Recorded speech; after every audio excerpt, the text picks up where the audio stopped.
You're rolling. So we started. I'm going to ask you this most important question. One of the most important questions in the world. So it is, it goes like, what is love? What do you think love is? Melanie?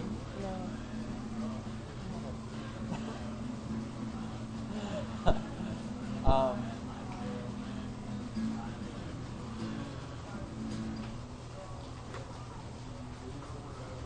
I've been thinking about love in terms of existence and in terms of the individual and how one exists in the world. And I've been thinking about how there's a book that says something very similar to this, by the way, and I just agree with a lot of what this guy says. I can't remember his name, but I think he wrote a book called On Love or What is Love. But basically, it goes something like being a subjective individual in the world, trapped as we are behind our eyes, or as we seem to be, seeing out of this point, this box, and only ever being able to see out of this point, and hear out of this point, and feel out of this point is an incredibly lonely experience. But it might not be lonely in the way that we would normally talk about being lonely, because it's the only thing we've ever known. And so we can't compare it to being not lonely, at least as individuals, because we've only known being an individual as being an individual. So love helps? Love helps, absolutely.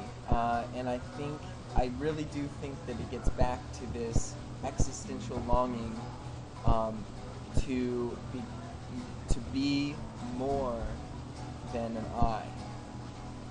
I as in myself. It's an incredible longing that may go all the way back to being in the womb, connected, part of the body of your mother. And when you're with someone, and not just someone, but something, because you can love things too, of course. But it seems like the desire is much stronger for loving someone, right? Well, so You can love nature. sure. That's the biggest love you can ever get, I think. When you There's so many types of love. There are. You can love Yeah, a but- dog. let's try to define, really get to the what Well, is it the covers all of it. what is the source of what is it? Is it an energy, you think? No, I think it's a longing. A longing. I think it's a desire. I think it's a human desire. It's a feeling. So it doesn't go beyond human No. things, human thinking. We are the ones that conjure up love. We make love. Well, I think Well, yeah, make love in a. I mean, we make up love. because I think we make all things like we talked we were about. talking about.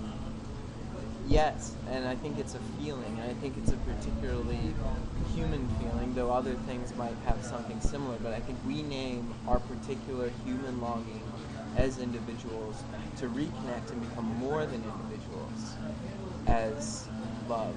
And that with another person or people, or even with nature or your pets or anything, it's about becoming more than an I and instead creating a new entity in the world.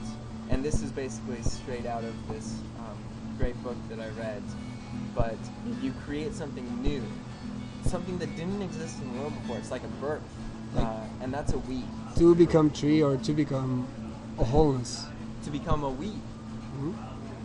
But Because I'm an I and you're an I, but when we talk together, And if we connect with each other strongly enough and decide that we're going to put our lives on the same path and experience things in the same way and try and understand each other and combine with each other physically, then we're doing our best to become something new. We're becoming a we. And we do this physically, emotionally. Do you not think that these objective things, these things by themselves, have love? Is love only something you can create with putting things together, or is it already there inside of the thing by itself? You know? Does nature? You said I can love nature. You know, does nature have love and this capacity inside of it, or is it only something you make when you put things together? I think it would be going too far to say that nature has desires in and of itself. I think that would be projecting Or human emotions onto other things. Nature has tendencies, but humans have desires, and we desire to reconnect, and that's what I think love is. to what was back then when we were in the womb, when we were connected, before we came into... To break out of this incredibly lonely state of being isolated. And obviously when you're in love, for example, with another person, you don't get to break out completely. You don't get to ever leave your subjective state, but you get to share as closely as possible with the other person's subjective understanding and experience Okay. of the world. So, Melanie, what do you think? I don't know if I can beat that. Do not try We to beat agree it. so It's not about... She shares my experience. Yeah. We share a lot of ideals. I think that only people can love. I agree with that. I think it's a major feeling of selflessness as well. To be able to love Super. someone and accept all of their flaws. And all of the flaws in the world.